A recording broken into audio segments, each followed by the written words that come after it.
High, আজকে গেছিলাম সেই বিয়েবাড়ির রিসেপশনে। সন্ধ্যাবেলা রেডি হয়ে নিয়েছিলাম, তারপর সবাই মিলে ঠান্ডার মধ্যে, যদিও প্রচুর ঠান্ডা পড়েছিল, আমি তাও আমাকে দেখে কেউ বলবে না। এই হচ্ছে এন্ট্রিটা। তারপরে একটু কেক মারছিলাম ভিডিও করার জন্য। দেখছিলাম না, মানে দেখছিলামও যে আমাকে কীরকম লাগছে, কারণ কোনো দিনই আমি স্যাটিসফাইড হই না কীরকম লাগছে সেটা নিয়ে, তো একটু কনফিউজ থাকি।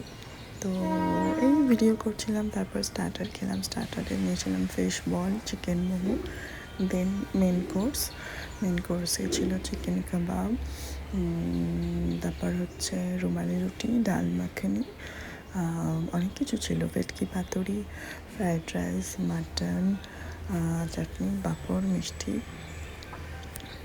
বাট সব খাবারই এত ভালো ছিল। তো তারপর এই ক্ষীরপুলিটাও দারুণ ছিল। তারপরে সবার সাথে দেখা টেকা করে রাত্রে চলে এসেছি আমরা সবাই মিলে বাড়ি। যাচ্ছে